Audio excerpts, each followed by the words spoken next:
As you know, in December of 2015, Congress authorized the expansion of MTW to 100 additional agencies, so going from 39 to 139 agencies. In January of this year, we published a draft, I shall say draft. Do you hear me, Josh? Draft.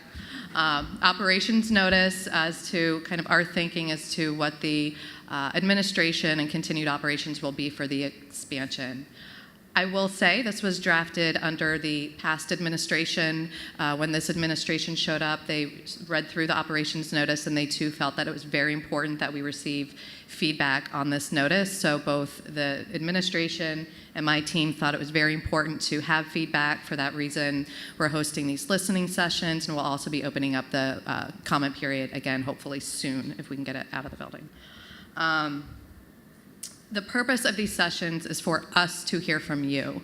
So we will walk through, kind of explain our thinking on several sections of the notice, and then we will really open it up to you for your feedback. You'll see the microphones here. We do hope that you use them, that you speak, that you had your coffee this morning, because we really do need to hear from you, and we're really seeking public opinion. What is a listening session? So you know we had a few of these with REAC in the past few months, and so this listening session is focused around hearing feedback from the public on the draft operations notice on the expansion of the MTW demonstration. All comments, questions, feedback related to the operations notice is welcome and encouraged. We designed these to be a sharing of information. So for each section, one of my team members will present kind of the specific section of the notice, and then we'll open it up for the feedback from you. So it's really to hear from you. We do not need to reach consensus or agreement today. We just need to hear from you. We need to hear from all of you. And so that is really what we're hoping to get out of today. As Jameen noted, we had a couple listening sessions with both the industry and the advocates, and then we are hosting 4 sessions like this across the country. Newark we went to on Wednesday here, and then next week we'll be in Fort Worth and Denver.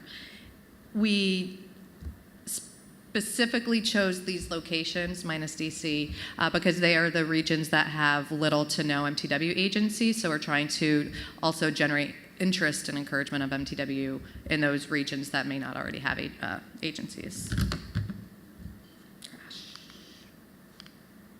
All right. This is today's agenda. So first, welcome. I'll provide a little bit of an overview as to what is MTW and kind of what our thinking was for the expansion. And then Ebony will provide some overview on the waivers section, and then we'll really open it up for comments and feedback on everybody on the waivers. And then Allison will talk through the evaluation section, kind of what we're thinking there, open it up for feedback again, break for lunch, and then Praveen will discuss the funding calculations and the funding section, open it up for feedback and input, and then we will have the conversation about regionalism, which is really the least kind of fleshed out, that we really want a lot of your input on there. And then if there are any other sections of the notice that you would like to provide feedback on that aren't listed on this agenda, you'll have an opportunity to do that during the questions and close. All right, what is MTW? I'm sure several of us could probably talk about this in our sleep. MTW was authorized in 1996 through the 1996 Appropriations Act. And the purpose is to be a demonstration to provide flexibility to housing authorities to design and test innovative, locally driven interventions to best meet the kind of the needs of their local housing authority. MTW agencies are granted flexibilities from the 1937 Act, from Sections 8 and 9 of the 1937 Act, and they are also able to use their public housing and operating funds interchangeably, which is one of the key components of MTW. The goal of MTW really is to learn from these MTW interventions so that we can inform the rest of industry. The 1997 Act, that was the year that was 1996. Act is very short. It is very short, it's very simple, and it really provides a framework around 3 statutory objectives. And so everything that an agency does with MTW is really centered around one of these 3 statutory objectives of cost effectiveness, self-sufficiency, and housing choice. So to ensure greater cost effectiveness in the use of federal expenditures, to provide families, incentives for families to achieve economic self-sufficiency, and to increase housing choices among low-income families. And the folks in the room here from the current MTW agencies can tell you they have done a lot of things around MTW, around each of these 3 statutory objectives. Around cost savings, the MTW agencies have been able to use their MTW funds to leverage additional funds. They've been able to streamline some of HUD's processes. They've been able to simplify rent calculations. Around self-sufficiency, they've been able to link supportive services to housing assistance to help families achieve that self-sufficiency. And on the rent, they've been able to have exclusions from the earned income disregard. They've established many different alternative rent policies, raised the minimum rent, and then they also have the ability to tie employment requirements to housing assistance. And around housing choice, there's a lot of different things that agencies have done here, a lot of different ways to think about this. They've developed mixed income housing and other tax credit programs. They've developed sponsor-based housing, and Josh can talk a lot about that with what they've done with Keene to be able to assist at-risk families, homeless, vulnerable populations. And finally, they've also encouraged moves to opportunity areas. So there's a lot of really cool things that the agencies have done with their MTW flexibilities. In addition to the objectives, the statute also lays out 5 requirements that are kind of ongoing requirements for the MTW demonstration. Of the families assisted, 75% must be very low income. Each agency must establish a reasonable rent policy to incentivize self-sufficiency. That each agency must serve substantially the same number of families as they otherwise would have served. Each agency must maintain a comparable mix of families, and they must meet housing quality standards that are established or approved by the Secretary. So again, it's a very short statute, but it provides some good framework for how we think about it. Currently, we have 39 agencies across the nation. You can see that they're concentrated in the Northwest, in the West, several on the East Coast, some kind of in the Midwest Atlantic region. I'm not sure what we call that. But there are a number of regions that do not have any MTW agencies. And so in the expansion, Congress is encouraging HUD to consider geographic diversity of all MTW agencies as we bring on new agencies. All right, so this is what we came here to talk about, the expansion. As we noted in December 2015, Congress authorized the expansion of MTW to 100 additional agencies. And with the expansion, they'll be added in cohorts, and each cohort of agency shall study a specific policy change. While the 1996 Act is very short, the 2016 Appropriations Act is very long and very specific.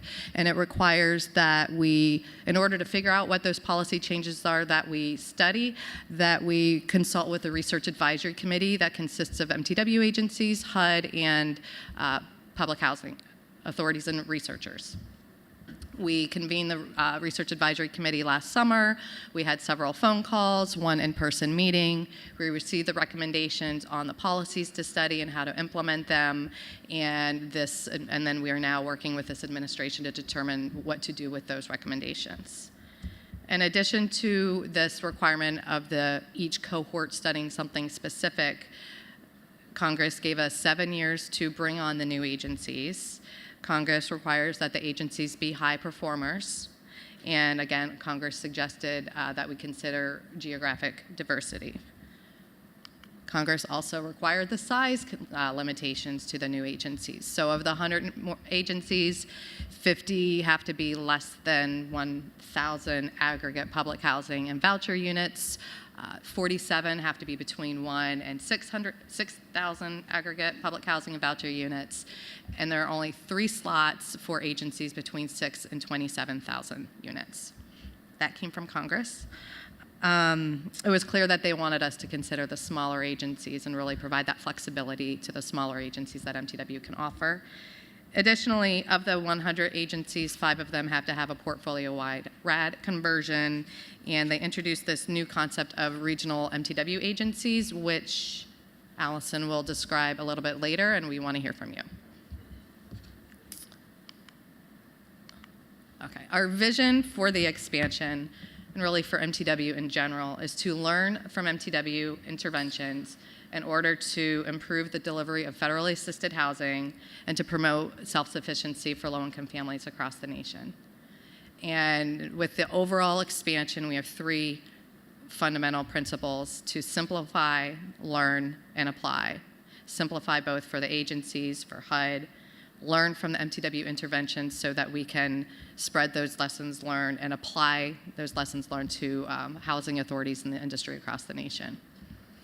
And as we were putting together the operations notice, we really tried to hone in on this simplify principle for the expansion. Currently, the 39 MTW agencies have contracts, individual contracts between HUD and the agency. And the way the contract is set up, it results in an intensive kind of back and forth mother may I approach between the agency and HUD, and it requires a pretty significant headquarters, my team presence, and the oversight. Currently we have 9 FTE, full-time equivalent staff to oversee the 39 agencies. As we move forward for the expansion, we just took a step back and we thought about how can we design this in a way that the agencies receive the same flexibilities, the same local control that the current agencies have, but we can design it in a way that is, quite frankly, HUD can administer through our field offices, because I don't think I'm going to be getting exponential staff, and that is really easier for these smaller agencies to be able to administer.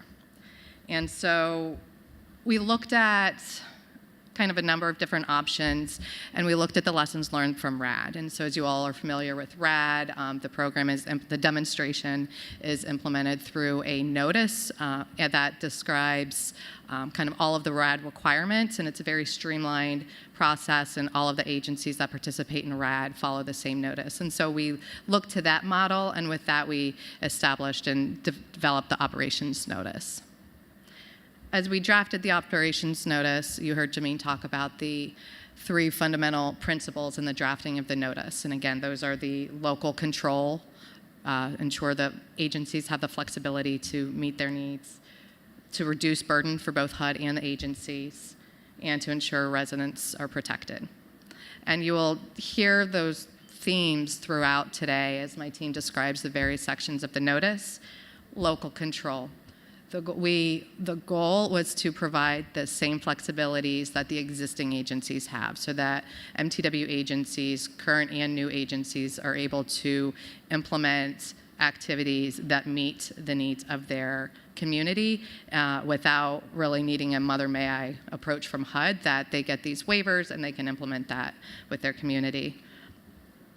The reducing the burden, Ebony will talk about that in just a moment as we talk about both the waivers, and currently each of the MTW agencies has a set of waivers, but in order to implement those waivers, they have to put it into a plan, and that plan has to be approved by HUD. They cannot implement any waiver that's not approved by HUD.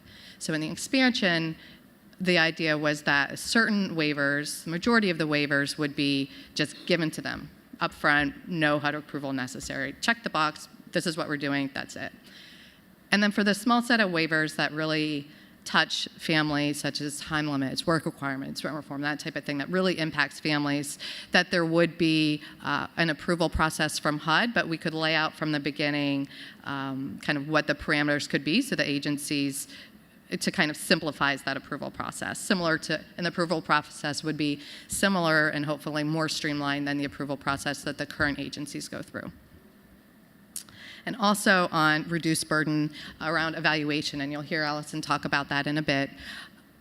Currently, for every single activity an MTW agency does, they have to tell HUD what they're doing, how they're going to measure it, what outcomes they want to get, what standard metrics they're going to do.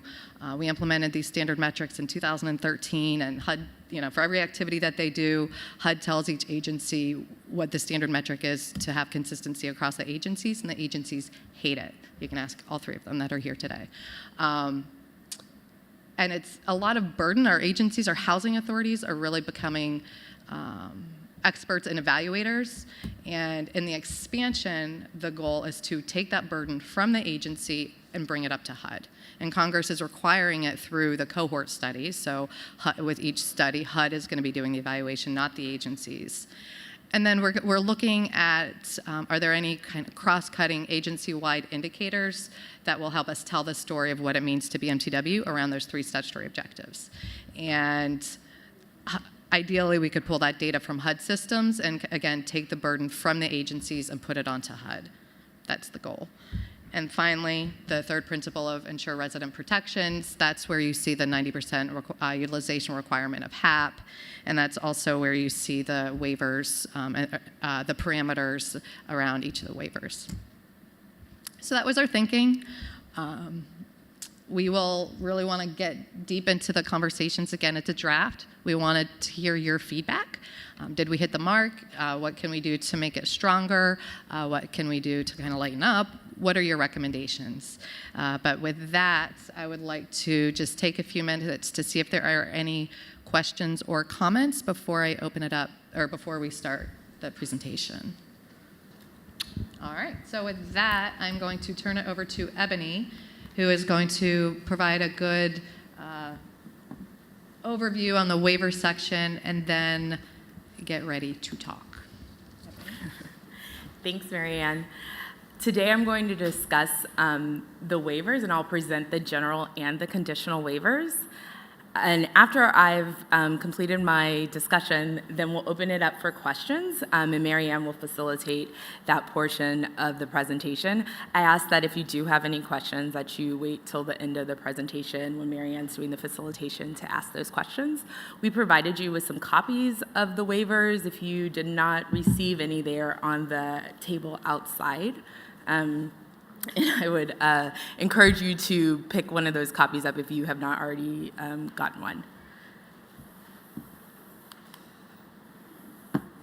So in the MTW Expansion Notice, we are proposing 2 categories of waivers. Those are general waivers and conditional waivers. And in addition to those 2 categories of waivers, we also included language that would allow an MTW agency to come to the department to request any additional waiver that is not included in either the general or conditional waivers. And currently, MTW agencies or future MTW agencies are able to waive certain portions of Sections 8 and 9 of the 1937 Act in order to gain exemptions from public housing and voucher rules. And in thinking of that, when we were reviewing the 2016 appropriations language on the expansion, we really did a deep dive of what the activities that the current MTW agencies have implemented, and also looking at the regulatory waivers that they have needed in order to implement those activities. So we took that into account. We also looked at the attachment C to the MTW agreement, which houses the waivers that the MTW agencies currently draw from. So we looked at all of that, and we really wanted to create the general and conditional waivers based upon that, but really thinking about it in a streamlined manner, as Marianne had stated. And as Marianne had also stated, we didn't want to provide the new agencies with any less flexibility than we provide to the current 39 agencies. So we really wanted to streamline the waivers, but also provide the same flexibility that we currently provide to the current 39 agencies. And so before we discuss the general waivers, I did just want to give a quick overview of the process that the current 39 go through to implement activities that they propose to the department. And Mary Ann kind of gave a brief overview, but I'll give a little bit more in-depth overview. So currently, the 39 agencies submit to HUD an annual MTW plan, and that's submitted at least 75 days in advance of their fiscal start date. In that plan, if they were going to propose an activity, the MTW agency must provide a description of the activity, and they also must include the regulatory and or statutory citations in which they are seeking waiver of in order to implement that activity. Once that the plan is completed and submitted to the department, the MTW team does a thorough review of that plan, and then we also provide comments to the MTW agencies. The MTW agencies then must address those comments before they can implement that activity or before their plan is approved. And so we really wanted to think about that process. Is there a way to streamline that process, and can we streamline that process through the waivers? And I think you will see that through our general waivers. So our intention through the general waivers was really to try and figure out a way to streamline the approval process for our MTW agencies. And so in the general waivers, what we have done is we've created a list of activities and associated parameters for those activities, and created a way for MTW agencies to implement those activities upon designation as an MTW agency. So the agency would no longer have to come to HUD and propose activities, those activities that are included in the general waivers. They would have those activities upon designation as an MTW agency. And we really feel that this is a way in which to streamline the process and allow agencies to implement activities in a more faster manner than what is currently available to the MTW agencies. And so here, you may be able to see it better here. But in your handout, we just wanted to provide you with an example of what the general waivers look like. So you'll see it lists the waiver description, also includes the regulatory and statutory citation, the list of activities associated with that regulatory and our statutory citation, and the parameters that are also associated with that activity. So for this activity, and you cannot see it well, if an MTW agency wanted to implement an alternative reexamination for their elderly and our disabled population, they would, through the MTW plan supplement, indicate that they are going to implement that activity, and then we have included the parameters in which that activity needs to be implemented around. And again, our intentions through this process was to provide a streamlined way for MTW agencies to implement some of the activities. Next, we'll talk about the conditional waivers.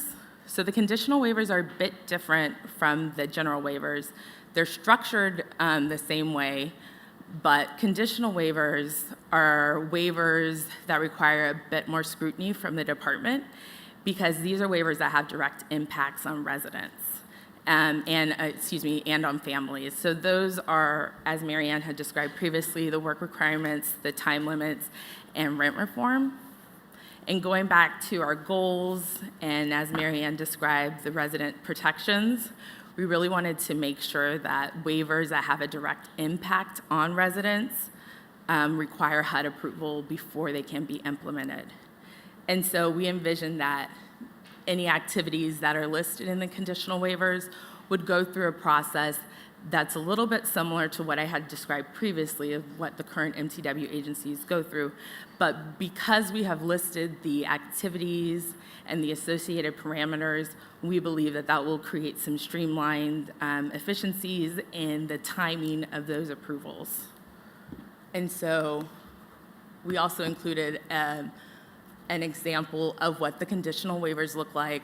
And so for the time limit, you'll see the waiver activity that's listed, and then the associated parameters. So if an agency wanted to implement this activity, they would need to implement it within the parameters that we have listed there. Okay, and now we will go over the questions with the waivers, and these questions come directly from our operations notice. And I also do want to note that the list of general waivers and conditional waivers, we do not see it as an exhaustive list. As Marianne has stressed, this is a draft notice. So we really are looking to grow the list of general waivers, and we hope that we hear some feedback from you today that will assist us in doing that. Okay, so the first questions are, does the list of general and conditional waivers contain the needed flexibility to achieve the 3 MTW statutory objectives? If not, what is missing? Are there any MTW activities in our waivers that should not be included as general waivers available to all MTW agencies without prior HUD approval? Are there any activities in our waivers that should not be included as general waivers? Marianne, do you want me to read off the other list of questions? Okay. Good. Are there conditional waivers that should be general waivers?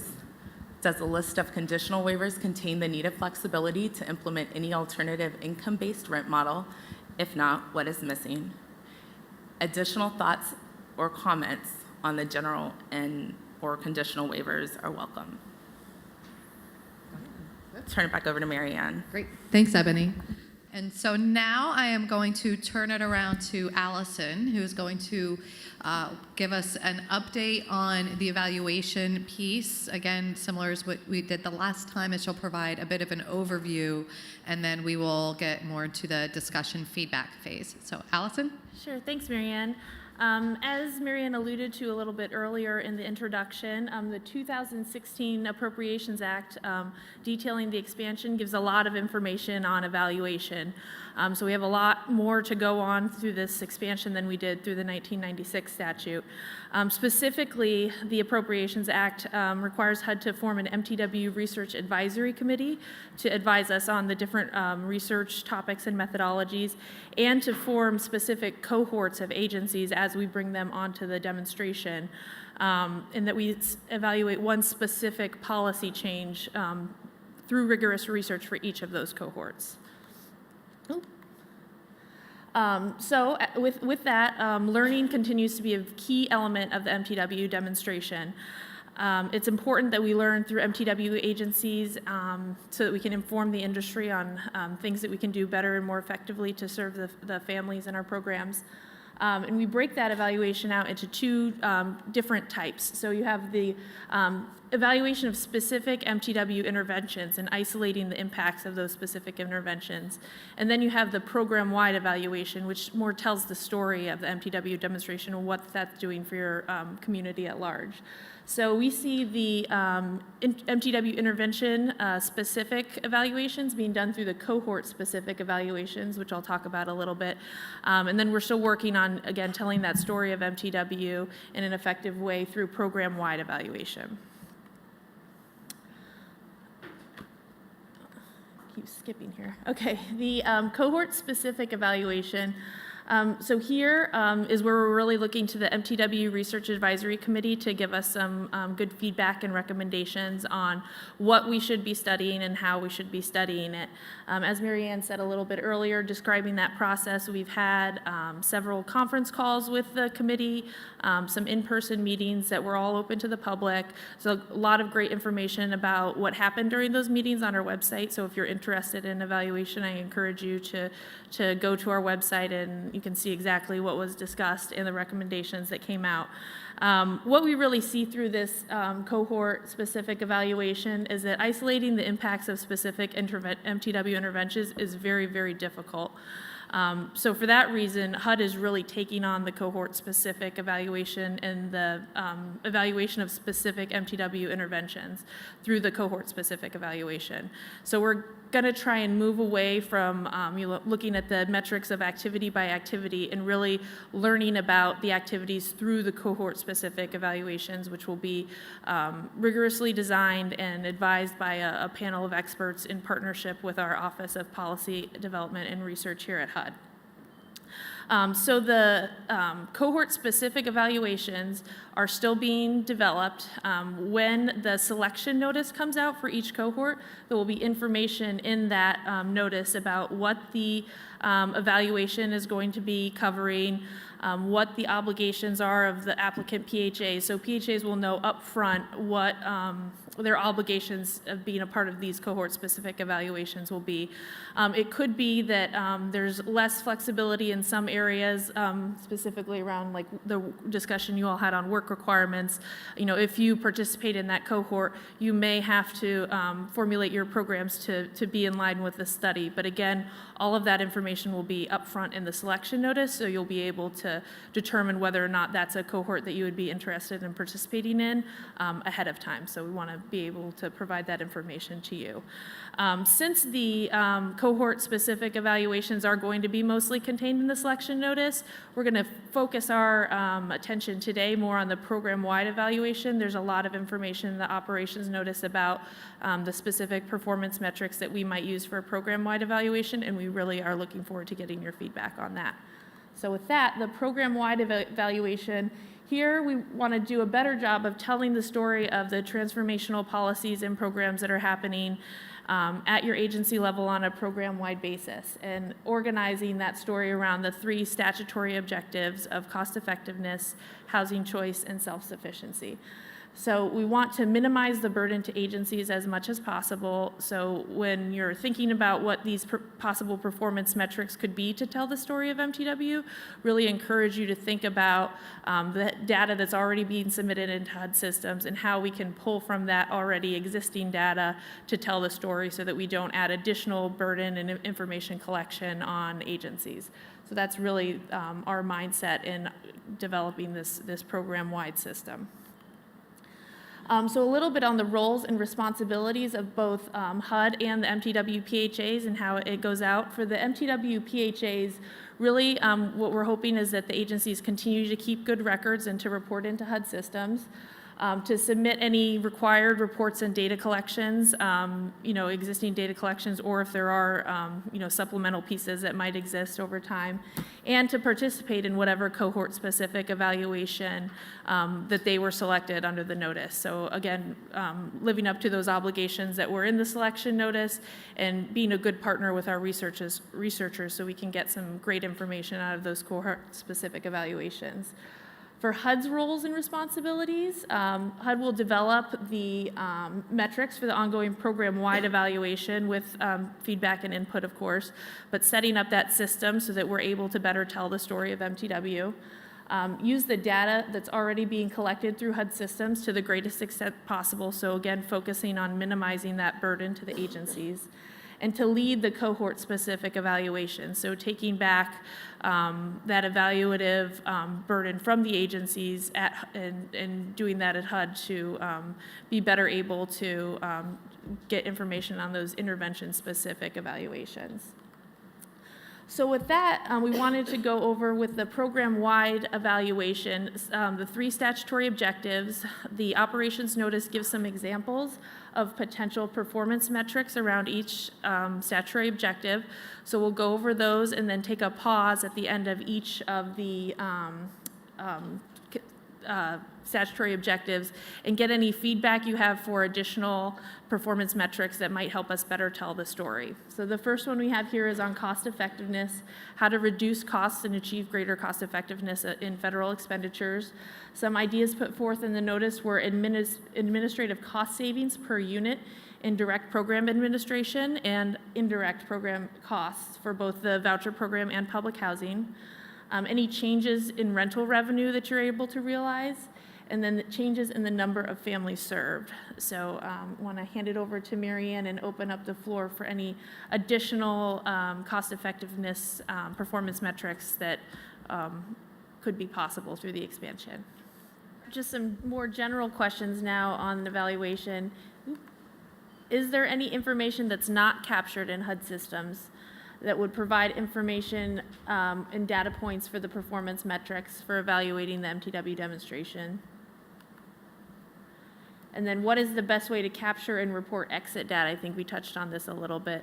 It's an important piece, and I think we want to figure out ways to get better at this. So any feedback or suggestions on how to capture the exit data and have it show the real reasons folks are moving off the program, we think would be a good discussion here. This next topic, which we are going to talk about the funding a language that's in the operations notice, and for that I will turn it over to Praveen. Okay, good afternoon. After a nice heavy lunch, let's talk about funding. All right, so what I'm going to do is first give a general overview, overall structure of MTW funding, how we arrived at this approach. Then I'm going to specifically talk about public housing and voucher funding. And as Mary Ann has stated, we really welcome any feedback we get here. We'll explain our approach, but we're definitely open to any suggestions or recommendations to see how we can really, get a good approach here.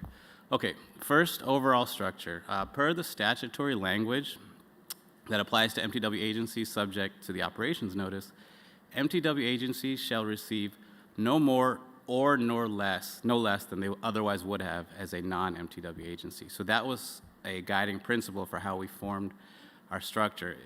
Is if you compare a MTW agency to a non-MTW agency, they should not be receiving more or less funding. Okay?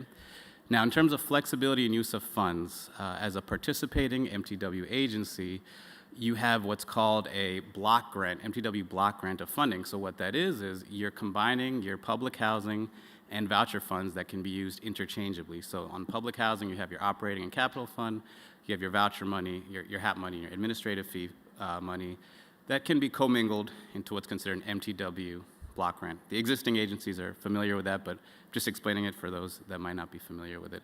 So what that means is this funding can be used interchangeably between Section 8 and 9, public housing, and Section 8. Now, there are situations where you might use funding outside of Section 8 or 9, and that will require additional HUD approval, and that would be part of the conditional waivers that were explained. Okay, and the flexibility of funding is optional. If you are an MTW agency, you're not required to commingle the funds. You're not required to, and it does not require prior HUD approval. Okay, so first we will talk about public housing, which is very straightforward because there's no difference. Operating and capital funds will be dispersed and calculated in the same way as non-MTW agencies. Okay, so it'll be dispersed through the LOC system, the line of control credit system, and reported in budget line item 1492. Okay, so very straightforward, no different from non-MTW agencies. Now, the difference comes on the voucher side.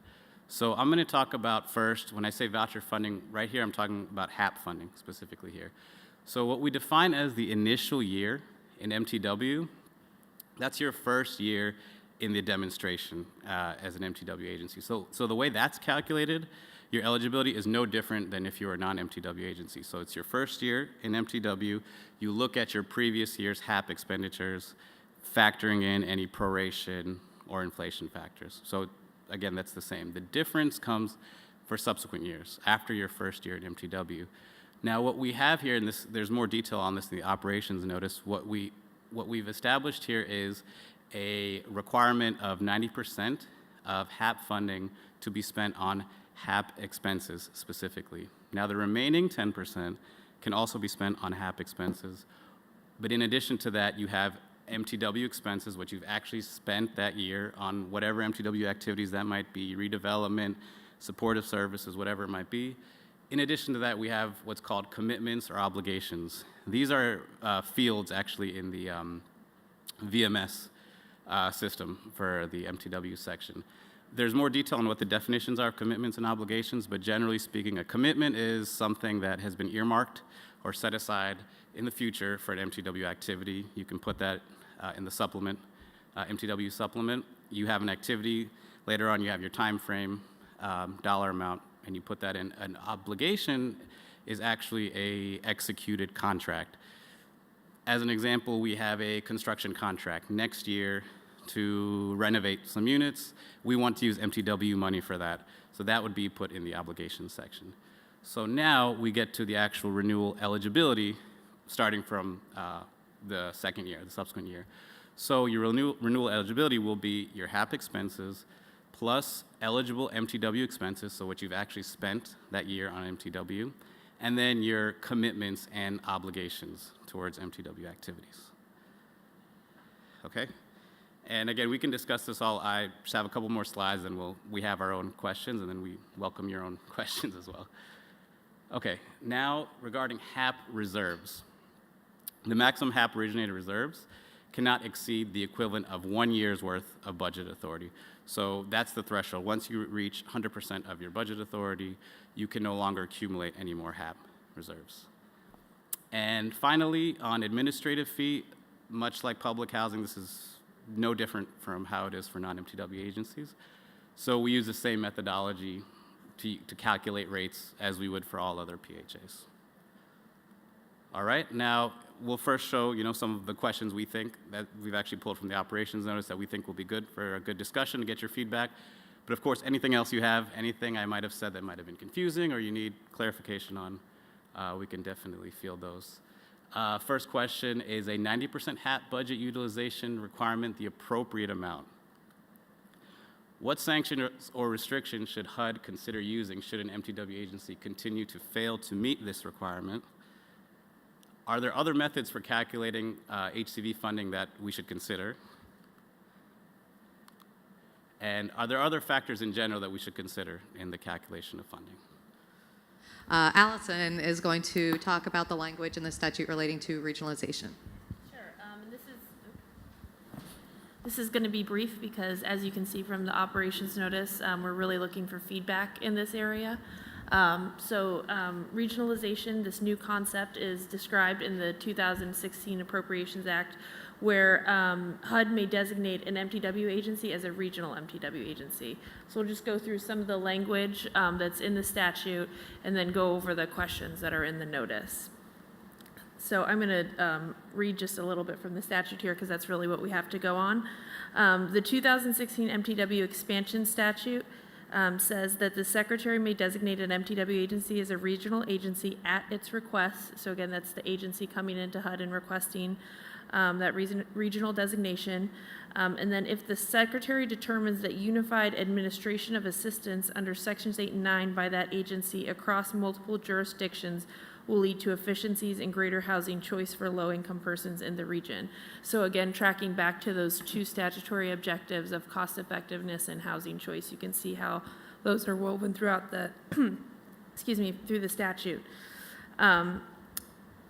Next, the regional MTW agency may administer the assistance under Sections 8 and 9 of the 1937 Act for participating agencies within its region, and that the Secretary may agree to extend the term of agreement and to make any necessary changes to accommodate that regionalization.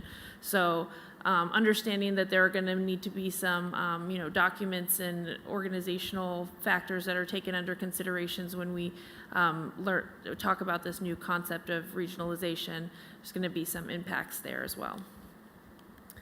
So like I said, that's pretty much what we have on regionalization. This is still an area that's very much in development, so we're really hoping to get a good conversation going and to hear what your all thoughts on regionalization should be.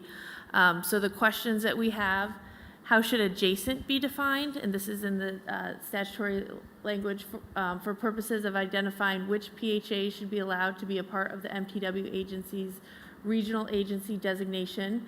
And should regional agencies be able to cross state borders? And then what flexibility should be extended to an MTW agency's regional partners? Should the partner PHAs have single fund budget and full flexibility within the use of funds? And should the partner PHAs have access to all the waivers, so separating that fungibility of funding from the waivers that Ebony talked about in attachment A and B of the operations notice.